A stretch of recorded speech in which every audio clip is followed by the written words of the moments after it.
शेतकरी हितासाठी सुरू करण्यात आलेल्या देवगाव सहकारी साखर कारखाना अवसायनात गेल्यानंतर साखर कारखान्यांकरिता शेतकऱ्यांनी घेतलेली जमीन बँकेला हस्तांतरित केली। शेतकऱ्यांची हक्काची जमीन जाणार असल्यामुळे सदर जमीन वाचवण्याकरिता बाधित शेतकऱ्यांनी धामणगाव रेल्वे तहसील कार्यालयात आज ठिय्या आंदोलन केले।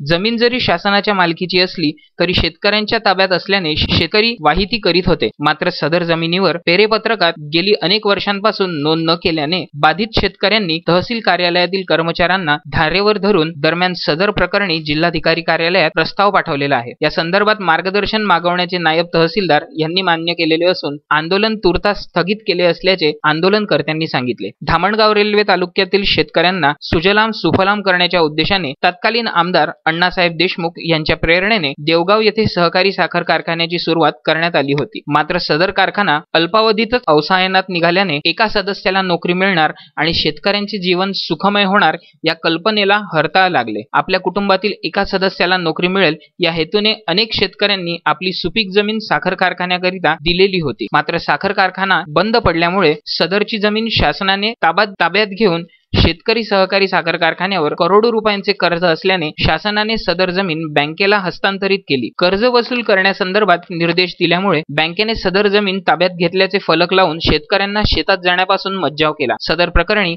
आपली हक्काची जमीन कवडीमोल भावात जात असल्याने शेतकऱ्यांनी या संपूर्ण प्रकरणाविरोधात बंड करून जिल्हाधिकारी प्रशासनाला 30 जून रोजी सदर प्रकरणी न्यायनिवाडा करण्यासाठी निवेदन दिले होते। मात्र सदर प्रकरणावर कुठलाही तोडगा न निघता अलीकडेच शेत जमीन विकली जाणार असल्याची माहिती शेतकऱ्यांना मिळाली व शेतकऱ्यांनी तहसील कार्यालय गाठून ठिय्या आंदोलन केले। या संपूर्ण प्रकरणात पुढे काय होते याकडे संपूर्ण तालुक्याचे लक्ष लागलेले आहे। तर दुसरीकडे कुठल्याही परिस्थितीत कवडीमोल भावात शेतकऱ्यांची जमीन विकल्या जाऊ देणार नाही असा इशारा स्वाभिमानी शेतकरी संघटनेचे नेते चेतन परडखे यांनी दिलेला आहे। देवगाव येथील शेतकरी साखर कारखान्याचं ज्या जमिनी देवगाव शेतकरी साखर कारखान्याच्या शेतकऱ्यांपासून घेतल्या होत्या लागवड क्षेत्रासाठी त्या जमिनीवर स्वतःचा ऊस न लावता त्या जमिनी तेव्हापासून शेतकऱ्यांच्या ताब्यातच आहेत आणि सध्या तो कारखाना बंद आहे। त्या जमिनी जेव्हा कारखान्यांनी ताब्यात घेतल्या त्यावेळेस शेतकऱ्यांना आश्वासन दिलं होतं की तुमच्या कुटुंबातल्या एका मुलाला नोकरी दिली जाईल। कारखाना बंद झाला आणि तेव्हापासून ते जमिनी शेतकरी वाहत आहेत आणि महसूल दप्तरी त्याची कुठली नोंद नाही।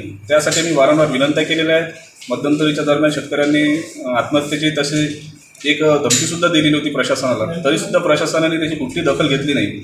30 आणि 29, 31 या जून महिन्यात शेतकऱ्यांनी पुन्हा त्यांना निवेदन दिलेलं आहे आणि सविस्तर अहवाल दिलेला आहे, वर्ष दिलेलं आहे, नाव दिलेलं आहे, कुठल्या क्षेत्राचं आहे, कुठल्या सर्वे नंबरचा आम्ही माहिती केलेलं आहे, तरीसुद्धा महसूल परिषदेने काही घेतलं नाही। त्यामुळे आम्ही 4 दिवसाआधी महसूल प्रशासनाला तशी निवेदन दिलं, की आंदोलनाचा इशारा दिला, तरीसुद्धा आम्हाला कुठलाही पत्रव्यवहार केला नाही। त्यामुळे आज आम्ही हे आंदोलन करत आहे। त्याकरिता आम्हाला मंत्री साहेब काही आश्वासन देतील अशी आशा होती। आज आपल्या इथे मौजा देवगाव येथील बरेचसे कास्तकार ठिय्या आंदोलन करण्याच्या अनुषंगानं उपस्थित झालेले आहेत।